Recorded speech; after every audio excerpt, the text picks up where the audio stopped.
젖은 눈물도 감사 나의 영혼 평안해 응답하신 기도 감사 거절하신 것 감사 해처럼 높으신 감사 모든 것 채우시네 아픔과 기쁨도 감사 절망 중 위로 감사 증량 못할 은혜 감사 크신 사랑 감사해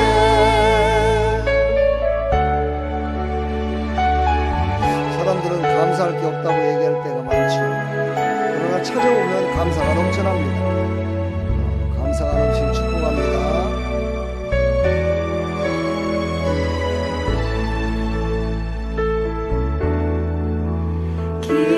길가에 장미꽃 감사 장미꽃 가시 감사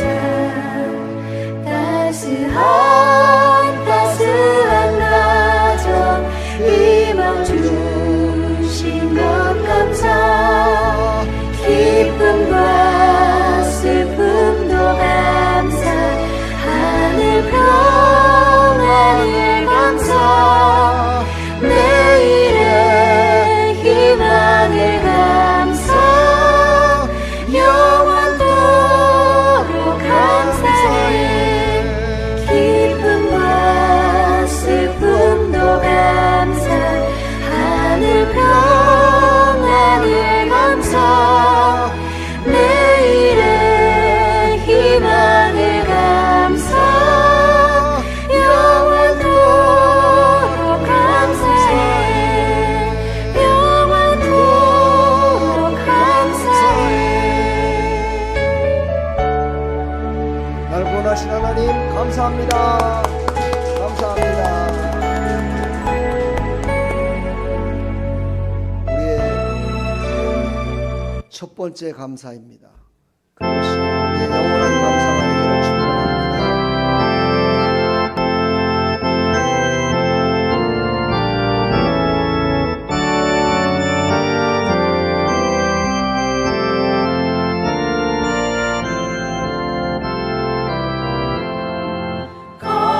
감사하는 성 모여 주스 찬송 부르세 추운 겨울 오기 전 염려케 걷었네 하나님이 우리에게 일용 양식 주시네 주의 전에 모여서 주소 찬송 부르세 이 세상은 마치요 준식을 뿌리네 좋은 곡식 쌍날 때 가라지 떠나도다 싹과 잎이 자라서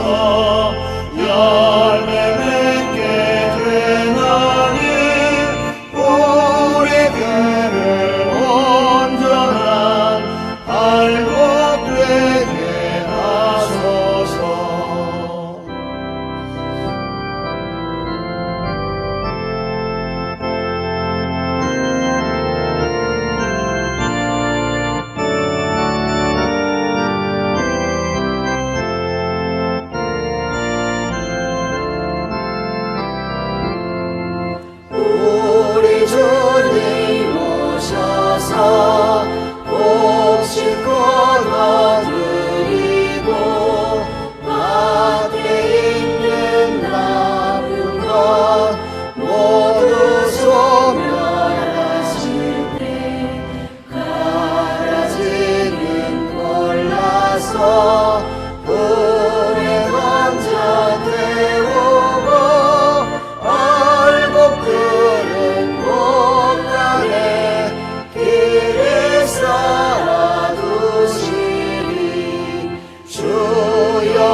사랑해 주셔서 지금까지 살았습니다.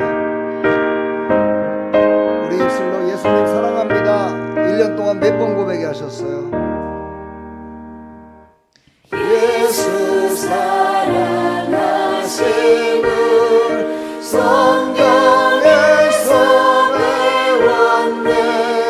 우리가 연약하나 예수 권세만 도다. 날 사랑하심 날 사랑하심 날 사랑하심 성경에 써였네. 나를 사랑하시고 나의 죄를 다 씻어 하늘 문을 여시고 들어가게 하시네. 날 사랑하심 날 사랑하심 날 사랑하심 성경에 써였네.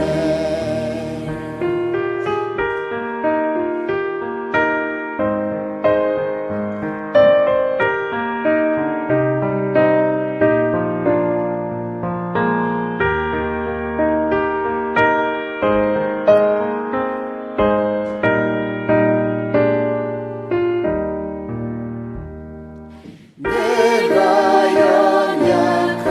연약할수록 높이 여기사 높은 보좌 위에서 낮은 나를 보시네. 아멘. 날 사랑하심 날 사랑하심 날 사랑하심 성경에 써였네.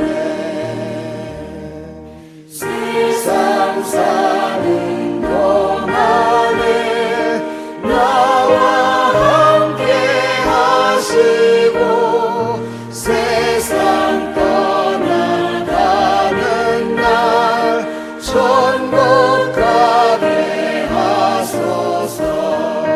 날 사랑하심 날 사랑하심 날 사랑하심 성경에 써였네.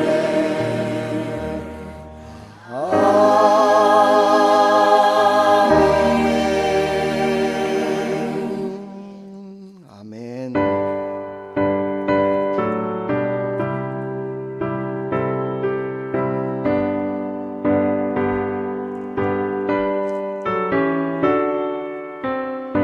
도시 사람들은 넓은 길에 안 나가보셔서 잘 모르시죠. 지금 한참 추수 때입니다. 넓은 길에 익은 목시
주소갑시다.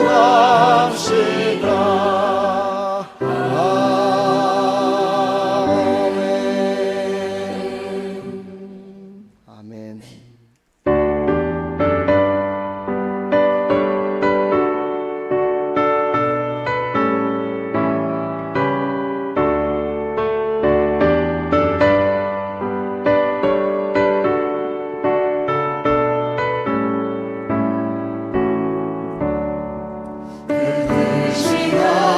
하나님의 사랑 말로나 영영 못하네.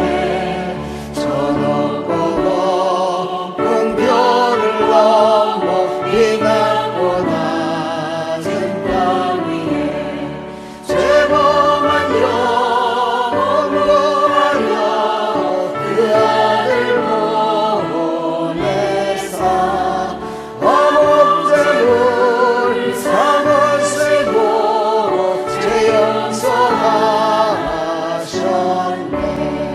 하나님 크신 사랑은 정량다 못하네. 영원히 변치 않는 사랑 성도여 찬양하세. 외로운 시절 지나가고 난 위에 영화 새할 때 주 잊지 않던 영혼들은 큰 소리 외쳐 울어도 주 믿는 성도들에게 그 사랑 내버사 우리의 죄 사했으니 은혜 잊을까. 하나님 크신 사랑은 증량다 못하네. 영원히 변치 않는 사랑 성도여 찬양하세.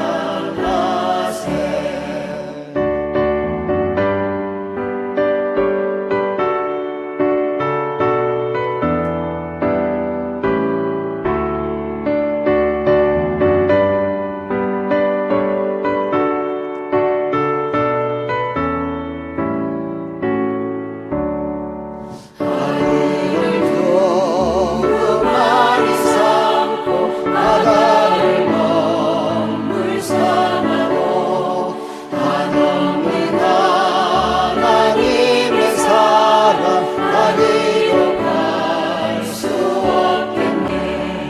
하나님의 크신 사랑 그 언제 닿았을까. 저 하늘 높이 쌓아도 채우지 못하니. 하나님 크신 사랑을 증량다 못하네. 영원히 변치 않는 사랑 성도여 찬양하세.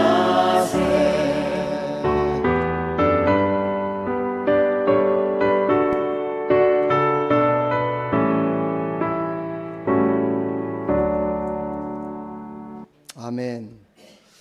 오늘은 세례식 또 성찬식 있어서 예배를 좀 더 단축해서 빨리빨리 진행하도록 하겠습니다. 그렇다고 빨리 진행한다고 해서 은혜가 없는 건 아니에요. 하나님의 은혜를 충만히 받으시기를 축복합니다. 이 시간 다 같이 사도신경으로 신앙을 고백합니다. 전능하사 천지를 만드신 하나님 아버지를 내가 믿사오며 그 외아들 우리 주 예수 그리스도를 믿사오니 이는 성령으로 잉태하사 동정녀 마리에게 나시고 본디오 빌라도에게 고난을 받으사 십자가에 못 박혀 죽으시고 장사한 지 사흘 만에 죽은 자 가운데서 다시 살아나시며 하늘에 오르사 전능하신 하나님 우편에 앉아 계시다가 저리로서 산 자와 죽은 자를 심판하러 오시리라. 성령을 믿사오며 거룩한 공예와 성도가 서로 교통하는 것과 죄를 사해 주시는 것과 몸이 다시 사는 것과 영원히 사는 것을 믿사옵나이다. 아멘. 우리 시간 다 같이 서로 축복하며 축복송 부르겠습니다. 축복합니다, 여러분. 반갑습니다. 축복합니다. 주님의 이름으로 축복합니다. 주님의 사랑으로 이곳은 모인 주의 거룩한 자녀에게 주님의 기쁨과 주님의 사랑이 충만하게 넘치기를 축복합니다. God bless you. God bless you. 축복합니다. 주님의 사랑으로 우리 다시 한번 축복합니다. 축복합니다. 주님의 이름으로 축복합니다. 주님의 사랑으로 할렐루야. 옆에 분 축복합시다. 잘 오셨습니다.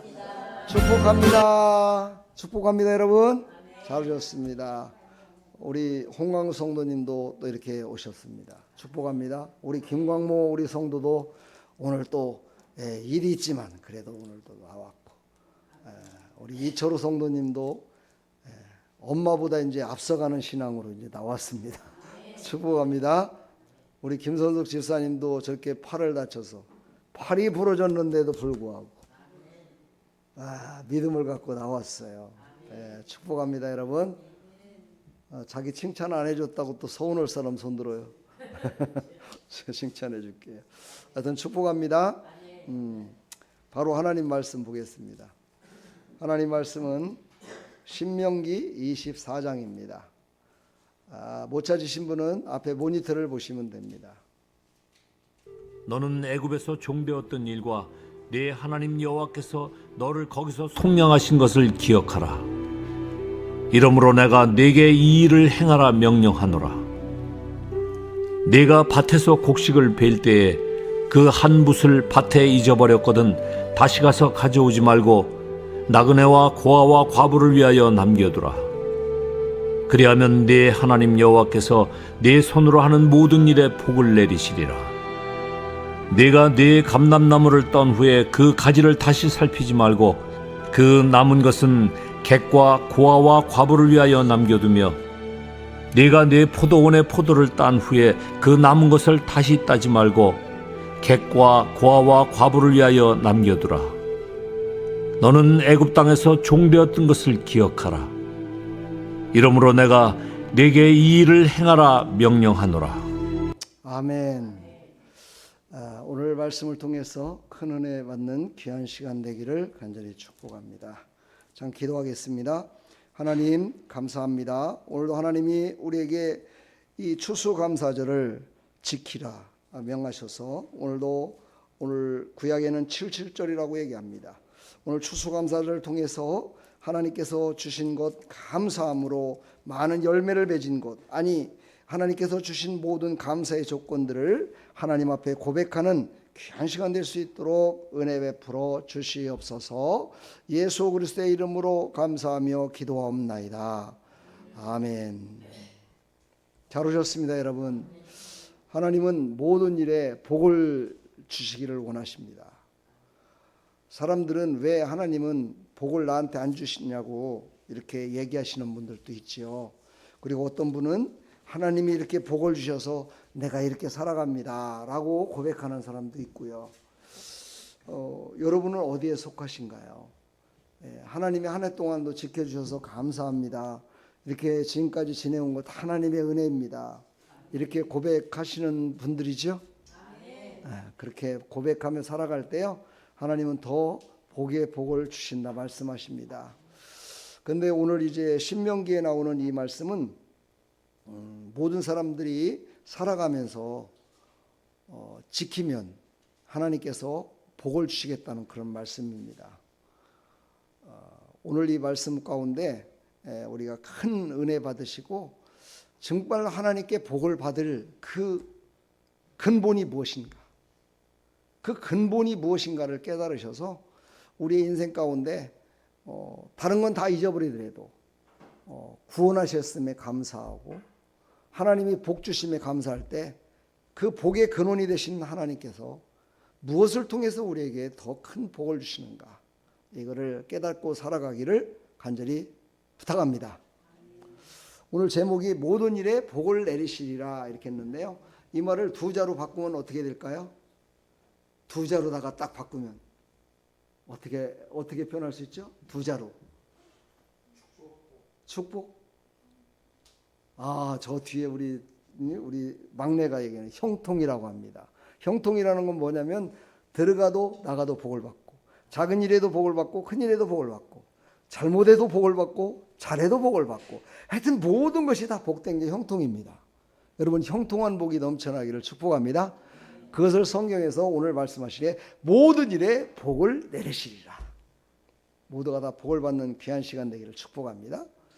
자, 우리는 복과 감사에 대해서 그 뜻이, 진정한 뜻이 무엇인지를 잘 모릅니다. 그렇죠?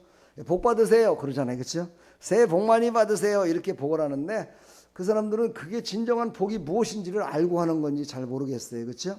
근데 우리는 확실히 알아야 돼요. 그렇죠? 그래야 그들보다 하나님께서 하신 말씀을 믿고 따름으로 알지 못하기 때문에 복을 못 받거든요. 예수님을 못 믿는 이유가 뭘까요? 모르니까 그러는 거예요. 덮어놓고 믿을 수는 없잖아요. 그렇죠? 알아야 돼요. 그분은 어떤 분인지 조금이라도 알아야 돼요. 그럼 예수님을 빨리 믿게 돼 있습니다. 자, 복은 무엇이냐? 히브리어로 바라크라고 얘기를 합니다. 바라크라고 하는데, 이것은 바로 무슨 뜻이냐? 무릎을 꿇다라는 뜻입니다. 아니, 무슨 복을 받는데 무릎을 꿇냐? 이것을 우리가 다시 유추해서 얘기한다면 하나님을 경배하다라는 뜻입니다. 하나님을 경배하는 사람이 복을 받아요. 하나님을 복 주시는 분으로 알고 그분에게 겸손한 사람이 복을 받는 거예요.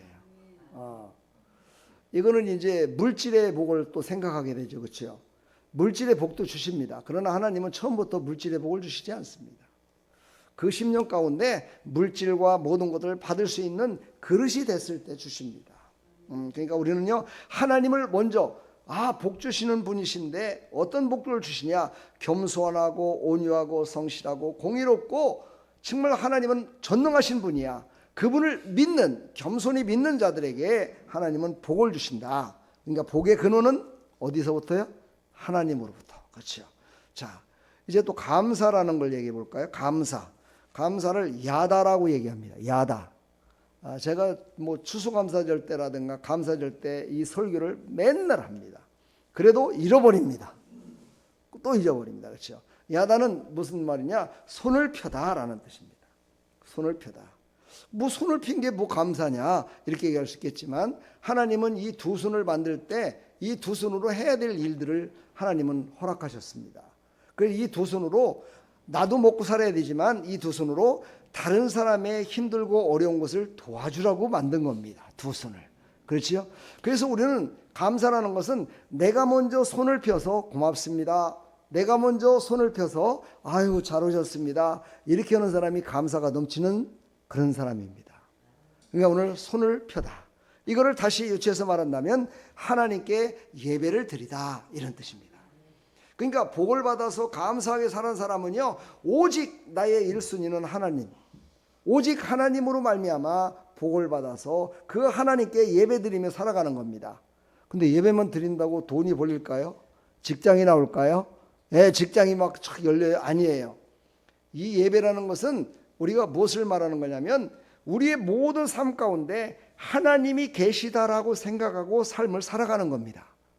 여러분 집에 가셔도 하나님이 없는 삶을 살아간다면 그 사람은 오늘 예배를 여기 와서만 드리고 집에 가서는 하나님이 잃어버린 거예요. 그러니까 우리의 모든 삶 가운데 하나님이 계시다라는 것을 믿고 하나님 앞에 예배드린다라는 심정으로 살아갈 때 우리는 하나님께 감사의 삶을 살아간다라고 얘기를 합니다. 어제 다니엘 기도에 나왔던 그 탤런트 배우인가요?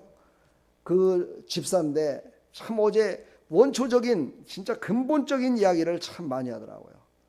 예, 이거는 평신도보다는 목회자나 이런 분들이 더 은혜를 받았을 것 같아요.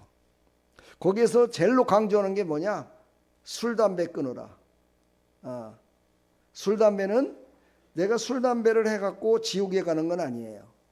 저는 분명히 말씀드립니다. 술, 담배를 했다고 지옥에 가는 건 아닙니다. 그런데 했잖아요.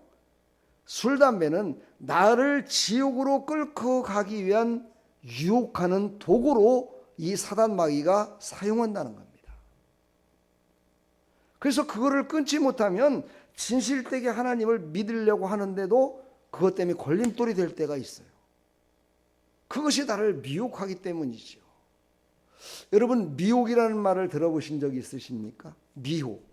미혹은요, 아주 자그마한 자그마한 것으로 나를 잘못되게 만드는 유혹이라고 생각하시면 되겠죠.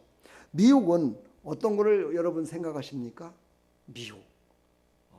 여러분, 미혹은 나쁜 걸로 절대 미혹하지 않습니다. 좋은 것으로 하는 것이 유혹이 미혹입니다. 어떤 좋은 걸까요?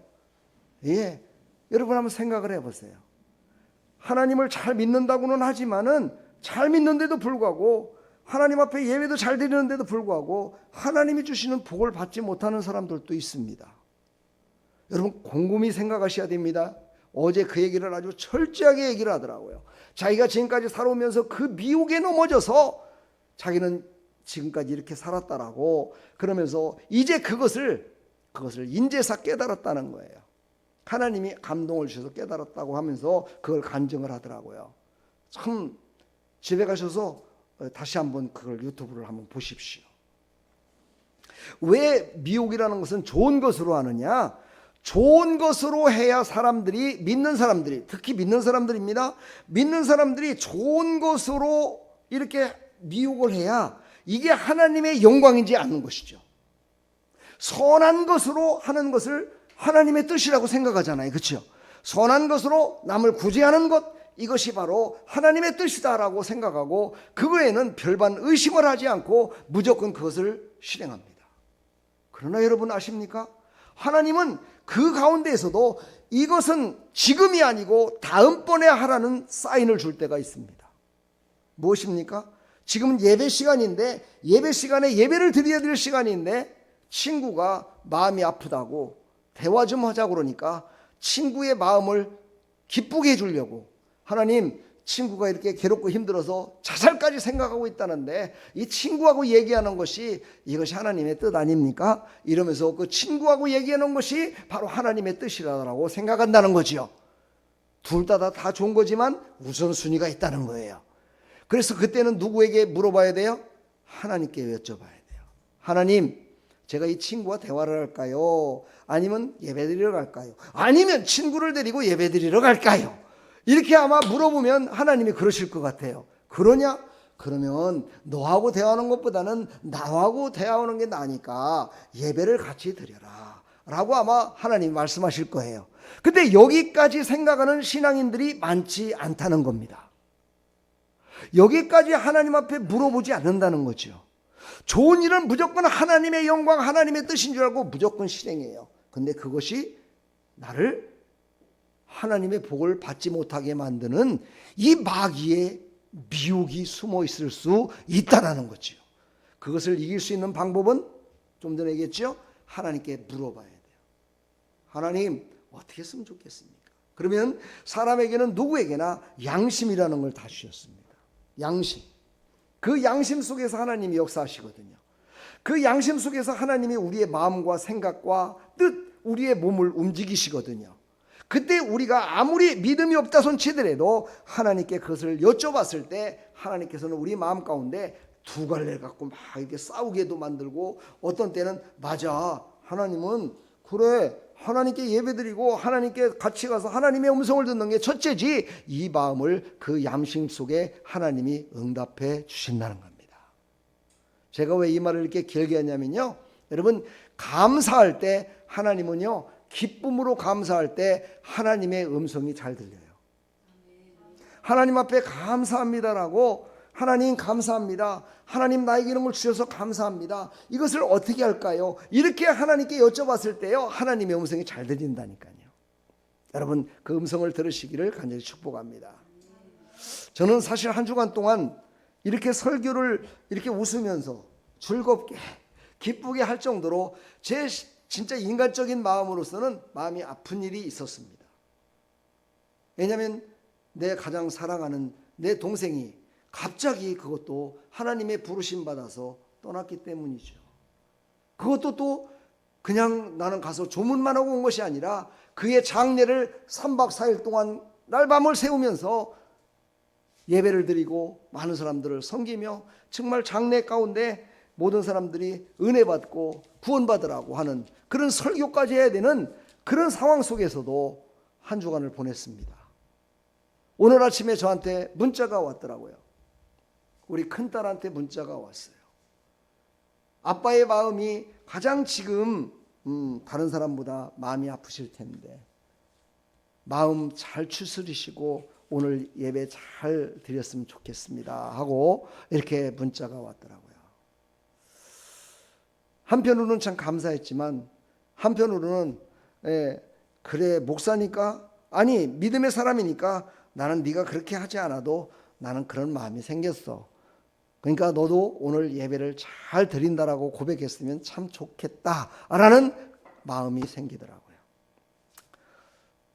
제가 얘기를 짧게 하려고 그랬는데 오늘 설교 짧게 했는데 조금 길어졌는데요. 여러분, 우리는요 복과 감사를 잊지 마시기 바랍니다.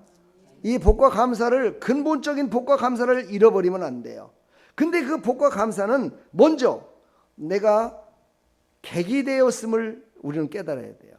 저 출애굽기에 보면은요, 이스라엘 백성들이 저 애굽 땅에 끌려갔다가 그곳에서 있다가 600년이라는 640년이죠. 정확하게 말하면 그 기간 동안을 그곳에서 종노릇하다가 이제 모세가 그들을 인도해서 가나안 땅으로 인도되는 그런 이야기가 나옵니다. 그것은 남들 얘기가 아니라 바로 우리 이야기입니다. 우리가 이 땅에 지금 많이 살아가고 있는 여러분들, 이곳이 바로 고향이 아니에요. 우리의 고향은 이곳이 아닙니다. 우리가 진정에 가야 될 곳은 저 천국입니다. 그 천국이 우리의 고향입니다. 거기 갈 때까지는 우리는 객이 되었고 나그네 됐음을 여러분 잊지 마시길 바랍니다. 그래서 성경에 그것을 말하면서 그 나그네 됐을 때의 고통과 아픔을 나도 안다. 그러나 너는 그것을 아느냐? 그 객이 고통받고 아픔을 겪었던 그것을 너희들은 말씀을 통해서 알지 않느냐? 그러니까 너희들도 그들과 똑같지만 너희들은 그것을 깨달은 자요, 그것을 알지 못하는 사람들은 아직도 이 세상이 고향 땅으로 알고 살아가는 사람들 아니냐? 그러므로 너희들이 먼저 그것을 깨닫고 감사와 복받은 자로 살아가기를 바란다. 이것이 바로 추수감사절의 진정한 의미 가운데 하나입니다. 우리는 구원받아서 이제 고향에 갈 수 있는 길이 열렸습니다. 그러나 구원받지 못한 모든 많은 사람들은 가고 싶어도 가지 못합니다. 고향을. 여러분, 고향 땅 갈 때 얼마나 기쁘고 즐겁습니까? 그렇죠? 고향 가면서 뭐 싸우는 사람도 있다 그래요. 그러나 그런 사람 보지 마시고 고향 가는 사람들, 모든 대부분의 사람들은 참 기쁘고 즐겁습니다. 여러분들도 마찬가지로 그 기쁘고 즐거운 그 생각을 하시면서 이 땅에 내가 지금 객으로 살고 있지만 내 고향 땅에 가면, 그곳에 가면 내가 지금 이 땅에서 살고 있을 때, 정말 객으로 살고 있을 때 누리지 못했던 크고 놀라운 좋은 것들이 다 기다리고 있어. 나의 아버지는 부자시니까, 나의 아버지는 전능하시니까. 이걸 바라보면서 이 땅에 살아가면서 이 땅에 고향같이 살지 마시고 바로 이것이 나그네같이 삶을 살아가면서 아직도 그것을 깨닫지 못한 모든 사람들을 보살피며 살아가라 말씀하십니다. 그래서 그거를 성경은 고아와 과부라고 계속해서 얘기합니다. 고아와 과부 뭡니까? 고아는 부모가 없는 거잖아요. 지금 세상에 구원받지 못한 사람들은 부모가 있는데도 부모를 잃어버린 자 같이 살아갑니다. 고아 같은 자들이지. 과부같이 살아갑니다. 과부는 신랑이 없는 거잖아요.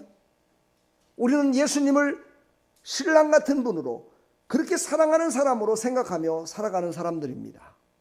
할렐루야. 그러므로 이 땅에는 지금 고아와 과부같이 살아가는 많은 사람들이 있다는 것이죠. 그러나 우리는 그걸 알잖아요. 그러니까 우리는 그것을 바라보면서 늘 선하고 인자하시고 영원하신 하나님이 주신 그 생명의 말씀을 따라서, 은혜에 따라서 그들에게 먼저 손을 피는 야다. 내가 먼저 그들에게 손을 펴서 하나님을 예배하는 그런 믿음의 삶을 살아가라고 오늘 우리에게 말씀하고 계시는 겁니다. 다음 단계를 한번 보겠습니다. 많은 사람들은 관심과 손길을 받기를 원하고 있습니다. 먼저 손 내밀지 않습니다. 제가 이번에 이사 갔지만 엘리베이터에서 지금 두 번째 만난 사람이 있습니다. 많은 사람들을 만나지 못하겠더라고요. 근데 벌써 두 번째 만난 사람이 나를 알아보고 그분이 먼저 인사를 하더라고요.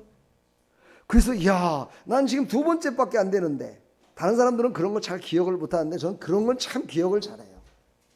두 번째 만났는데 문을 열고 들어가니까 안녕하세요. 나한테 먼저 인사를 하더라고요.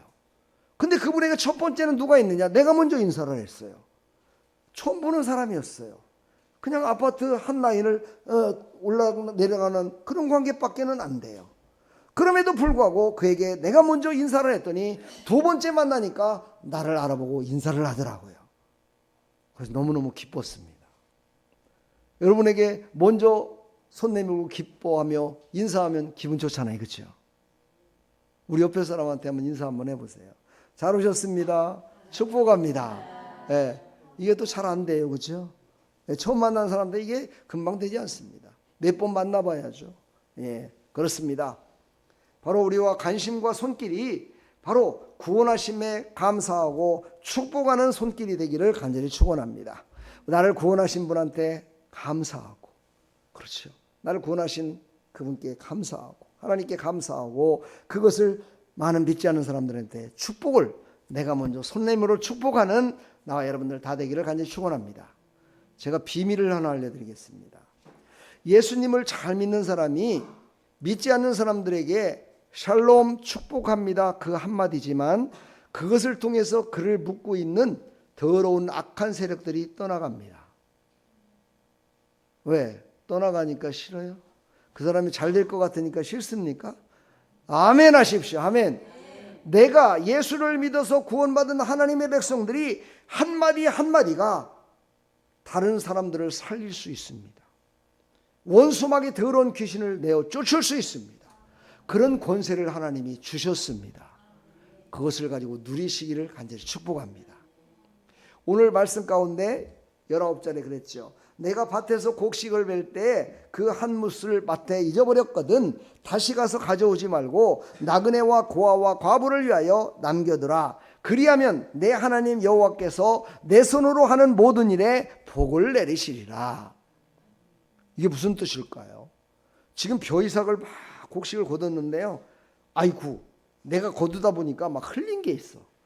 그래갖고 뒤돌아가 갖고 그거 다시 가꾸지 말라는 거예요. 그것은 바로 나그네와 고아와 과부를 위하라고 하나님이 나를 실수케 만드셨고 나를 그렇게 했다는 거예요.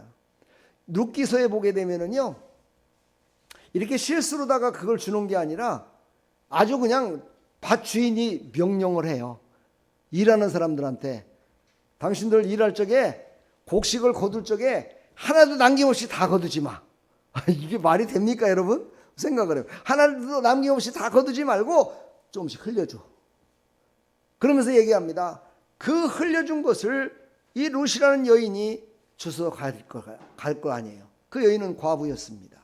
그 여인을 배려하는 마음으로 자기네들 종들에게 깨끗이 추수하지 말고 흘려줘 가지고 저 여인과 저 여인의 어머니와 또 나그네와 고아된 자들이 얼마나 힘들고 어렵겠냐. 그들이 먹고 살게 해줄 수는 없지만 우리가 농사진 것을 그들에게 주면은 또 자존심 상할 수도 있으니까 흘려주라. 이렇게 얘기를 합니다. 이렇게 얘기했던 그 보아스라는 사람, 이 보아스라는 사람은 바로 예수님의 족보에 올라가는 믿음의 조상으로 올라가 있습니다. 이런 복을 받는다는 거예요. 여러분들도 이런 복을 받고 싶지 않습니까? 이런 복을 다 받으시길 축복합니다. 정말 이 룻기에 나오는 이 보아스라는 사람의 그 신앙과 정말 고아와 나그네와 과부를 생각하는 그 아름다운 신앙의 모습, 이것이 바로 믿는 자가 행함으로 말미암아 열매까지 맺혀지는, 그래서 하나님의 영광을 완전하게 돌려지는 그런 사람이 된다는 것을 우리에게 말씀하고 있습니다. 여러분들도 이런 하나님의 백성들이 다 되기를 간절히 축원합니다. 근데 여러분 어떻습니까? 1,000원짜리 한 장을 거지한테 줬는데 이렇게 먼 발치서 보니까 돈을 모아가지고 술을 사 먹어요. 그럼 여러분 100에 90명은 99명은 에이 다음부터 주지 말아야지, 그런 마음을 갖는 게 사람입니다. 그렇지요? 나만 그런가요? 예, 여러분들도 그렇잖아요. 그렇죠? 그러나 여러분, 내 손을 떠난 것은 야다, 감사로 준 겁니다. 감사로 줬다는 뜻은 무엇이냐면은 나는 받지 않아도 된다는 뜻입니다. 내가 그것을 거지에게 진정한 마음으로 감사하는 마음으로 야다로 드렸다면은 그는 바로 그것을 통해서 나중에 내가 인생을 살아가는 그 삶 가운데 어렵고 힘든 일이 있을 때 아주 좋은 열매로 여러분 앞에 맺혀지는 것입니다. 무슨 뜻인지 이해가 되시죠? 내가 감사로 남에게 손을 베풀어 그에게 감사로 줬다면 그것이 나중에 나의 앞에, 나의 긴 인생의 항로 가운데에 내 앞에 힘들고 어려울 때, 고통할 때, 내 힘으로는 안 될 때, 그때 하나님이 그것을 보내주셔요. 그에게 줬던 그것이 열매가 맺어져서 돌아와요. 그래서 그것으로 말미암아 그 고통과 아픔 가운데 다시 감사를 하며 하나님 감사합니다로 하나님께 영광 돌리는 그런 나와 여러분들 되기를 간절히 축복합니다. 저는 이것을 많이 체험을 해봤습니다. 제가 아주 오래된 얘기입니다. 그때는 목회를 하지 않기 전이었는데요, 우리 집 앞에 차를 세워놨습니다. 주차장이 없으니까요. 차를 세워놨는데 어떤 사람이 지나가다가 반발을 갖다가 툭 걸리고 그러고 갔습니다. 이분이 내 거기 있는 전화번호에 전화를 했습니다.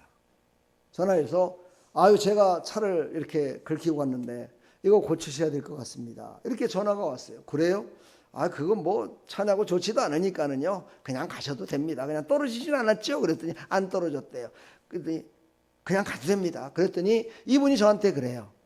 아유 선생님 제가 차를 유심히 봤는데요, 뒤에 반반은 제가 그렇게 해서 좀 기스가 났지만 아이고 앞유리도 깨졌네요. 앞유리 앞유리가 깨져 있어요. 이거 고쳐야 될 거 아닙니까? 그러면서 저한테 그래요. 차 갖다가요 저 어느 저 카센터에 맡겨주세요. 그러면 제가 앞유리까지 싹 바꿔주겠습니다. 이러는 거예요 이분이요. 그래서 아니 괜찮습니다. 그거 뭐 얼마 차 좋지도 않은데, 소나타였거든요. 좋지도 않은데 뭐 그렇게까지는 안 해도 됩니다. 그랬더니 아니라는 거예요. 그래서 갖다 놨더니 새 걸로다가 싹 바꿔줬어요. 또 앞에 반바까지 다 바꿔줬어요. 너무너무 신기해서 제가 하나님께 기도하는데 하나님이 그런 마음을 주셔요. 예전에 어떤 일이 있었느냐, 제가 어떤 그 정말 기사에게 정말 진정한 배려를 했던 생각이 났어요. 어떤 일이 있었냐면, 제가 우리 둘째가 임신했을 때 우리 집사람하고 인천을 갔다 오다가 교통사고를 당했습니다. 그것도 8톤짜리 트럭에 의해서 뒤를 팍 받아가지고 차가 완전히 반쪽이 돼버렸습니다. 그런데 그분을 보니까 술을 먹었더라고요. 근데 그분은 하루라도 쉬면 안 될 만한 그런 트럭으로다가 운전을 하면서 그걸 먹고 사는 사람이었더라고요. 그래서 제가 그래 차는 고쳐준다고 그러니까 우리 뭐 아픈 데도 없고 임신을 했는데 뭐 유산된 것도 아니고 그러니까 용서합니다. 그러면서 제가 자진해서 경찰서에 가서 제가 탄원서를 써줬습니다. 이 사람 구속시키지 말고 그냥 꺼내주세요. 이 사람 얼마나 저겠으면 이렇게 되겠습니까 하고 얘기했더니 형사가 아니 당신 같은 사람은 내가 경찰로 있으면서 처음 봤습니다 이렇게 얘기하는 거예요. 아, 처음 봤으니까 나중에는 이제 더 많이 볼 수도 있을 겁니다 이런 사람들 이러면서 이제 그리고서 나와서 저는 열심히 일을 했습니다 그냥. 그랬더니 이분이 차를 갖다가 거의 새 차를 만들어 줬어요. 완전히 깨끗하게 했더라고. 감사하더라고요. 그리고 나서 있었던 사건이 바로 교통사고 나고 나서 얼마 있을 때 아까 처음 얘기했던 내 차를 들이받았던 사람이 싹 바꿔줘 이렇게 하고 나는 바꾸려고 생각지도 안 했는데 보십시오. 제가 창피했거든요 사실은요. 앞유리 깨진 것 몰고 다니는데 기분 좋은 사람 어디 있겠습니까? 창피스럽죠. 그렇죠? 근데 그것을 하나님이 아시고 내가 형편과 사정이 별로 좋지 않으니까 지나가는 나그네가 뒷반발을 살짝 박은 다음에 앞유리 앞반발까지 다 가꾸어 주셔서 왜 아멘을 안 해요? 제가 그런 복을 받으면 안 됩니까 여러분? 그래서 제가 하나님 앞에 그랬어요. 하나님 감사합니다. 앞으로 좋은 것들을 감사로 심으며 살겠습니다 라고 하나님 앞에 고백했던 그런 시절이 있습니다. 여러분, 여러분의 관심과 손길 바로 많은 사람들이 기다리고 있습니다. 오늘도 말씀하십니다. 내가 내 감람나무를 떤 후에 그 가지를 다시 살피지 말고 그 남은 것은 객과 고아와 과부를 위하여 남겨두며 이렇게 얘기를 합니다. 이것은 앞에 거와는 좀 다른 겁니다. 아까는 뭐였습니까? 곡식을 심었던 거잖아요. 지금은 이제 감람나무를 떤 후에 이렇게 나옵니다.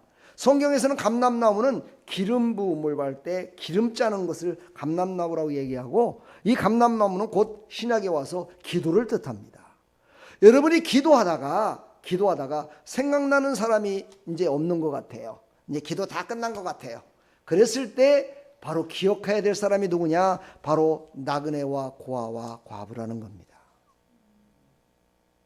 하나님의 은혜 가운데 살아가다가 다른 건 다 내가 받았고 다 은혜 가운데 축복 가운데 살아가는데 이제 생각나는 사람이 별로 없어서 기도할 게 별로 없어요. 그때 생각하라는 게 뭐냐? 바로 고아와 과부가 객을 생각하면서 그들이 복받을 것을 기도하라는 거예요. 그러면 하나님께서 복의 복을 주신대요. 복을 형통케 해주신대. 할렐루야.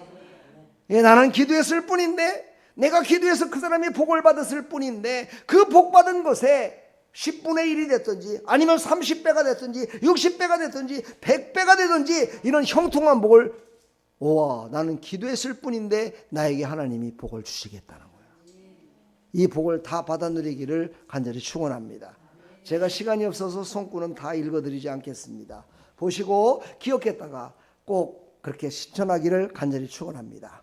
고아와 과부는 이렇게 말합니다. 성경은 너희의 미래에 대한 누릴 축복과 기대다. 참 정말 소중한 말씀입니다. 과부와 고아와 객은요 우리가 미래에 대해 누릴 축복과 또 그들이 그것을 도와줌으로 말미암아 그들을 향한 하나님의 기대가 그 안에 들어있다는 거예요. 이게 얼마나 놀라운 이야기입니까? 우리는 다만 없어서 1,000원짜리 한 장을 거지에게 주었을 뿐인데 그것이 바로 우리 미래에 대한 축복이요 하나님이 그 거지에게 대한 기대를 갖고 있는 것을 내가 열어준다는 것입니다. 그러니 하나님이 축복을 주시겠습니까? 안 주시겠습니까? 그러니 하나님이 형통의 복을 주시겠습니까? 안 주겠습니까? 주시지요 여러분. 그 형통의 복의 주인공들이 다 되기를 간절히 축원합니다. 하나님의 백성이기 때문입니다. 그도 한 형제이기 때문입니다.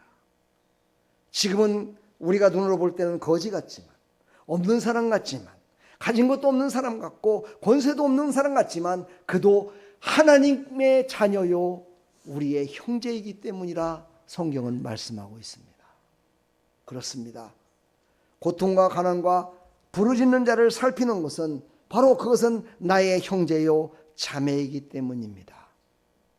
그들을 내팽개치고 그들은 나와는 관계없어 오는 사람은 정말 형제와 자매를 내팽개치는 것과 똑같습니다. 제가 이번 장례 예배 때 마지막으로 그런 얘기를 했습니다. 이곳에 있는 모든 가족들과 유족들, 또 이곳에 모인 조문하는 모든 사람들 다 천국에서 만났으면 좋겠습니다. 이것이 나의 소원입니다. 하나님의 소원입니다라고 선포를 했습니다. 그리고 났더니 어떤 믿지 않는 사람인데 술이 요만큼 취한 것 같아요. 저한테 목사님, 한 가지 꼭 물어볼 게 있습니다. 목사님, 한 가지 꼭 물어볼 게 있습니다 하고 나한테 물어보더라고요. 뭘 물어보냐? 이걸 물어보더라고요. 왜 다른 사람들이 위로하고 다른 사람들이 말을 적이는 눈물이 안 났는데 목사님이 설교하며 말을 하니까 왜 이렇게 많은 사람들이 웁니까? 다른 사람들이 얘기할 적에는 눈물이 안 나왔는데 목사님의 설교와 그 말을 듣고 왜 이렇게 많은 사람들이 전부 다 울고 있습니까? 저도 눈물이 나네요. 왜 그럴까요? 왜 그럴까요? 바로 하나님의 임재가 그곳에 있었기 때문입니다. 왜요? 바로 하나님을 믿는 하나님의 종인 그래도 목사가 그곳에 설교하고 있었기 때문에 하나님이 그것을 보시고 그들의 마음을 움직여 주셔서 그들이 육신의 슬픔과 육신의 고통으로 우는 것이 아니라 마음속에 울려 퍼지는 그 진정한 형제와 자매구나. 나도 천국 가야 되겠구나. 이런 마음을 하나님이 갖게 하셨기 때문에 진정한 눈물이 흘렸다라고 저는 생각합니다. 그렇게 제가 답변을 해줬습니다. 그 사람 이름을 모르니까 이름이 이상우더라고요. 나 우자 떨림이더라고요. 경주이시래요. 그래서 천국에서 만납시다.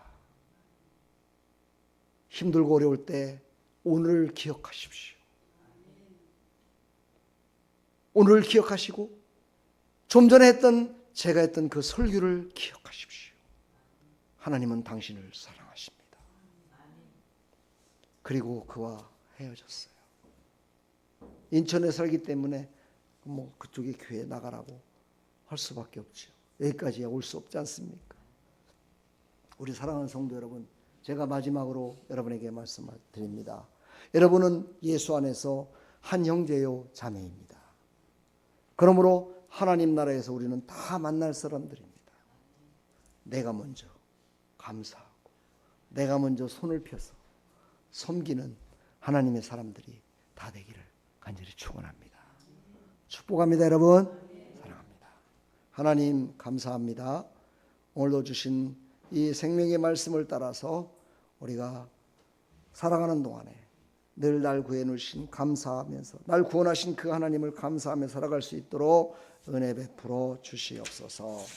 예수 그리스도의 이름으로 감사하며 축복하며 기도하옵나이다. 아멘.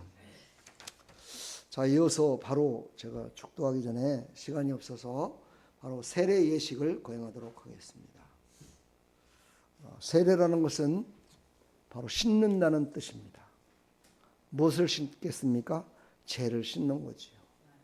그래서 이 예식을 통해서 본인의 죄를 씻는 그런 예식에 참여하는 의미도 있지만 모든 사람들에게 나는 이제 씻음받은 하나님의 자녀입니다를 선포하는, 그래서 교회의 법과 모든 사람들에게 나는 이제 하나님의 자녀가 됐음을 선포하는 그런 의식입니다. 여기에 오늘 한 달 전부터 세례 문답 공부를 하고 이제 오늘 드디어 세례 교인이 되는 그런 아주 정말 축복의 날이요 영원히 잊지 못할 그런 날입니다. 여러분들이 축복해 주시고 함께 했으면 좋겠습니다. 오늘은 제가 꽃다발을 준비하려고 했다가 안 했습니다. 왜냐하면 꽃다발보다 좋은 것들이 너무 많아가지고 저거를 다 그냥 오늘 세례받은 자의 몫이다 생각하시고 받았으면 좋겠고, 오늘 세례 증서를 오늘 안 줍니다. 다음 주에 잘 만들어서 이쁘게 줄 거예요. 그때 사진을 찍어야 되니까 오늘 사진 찍는 게 들어가야 되니까 오늘 그래가지고 다음 주에 줄 거니까 다음 주에 꽃다발 줄게요. 축복합니다. 자, 우리 이 시간 다 같이요. 찬송가를 부르겠습니다. 찬송가 144장입니다.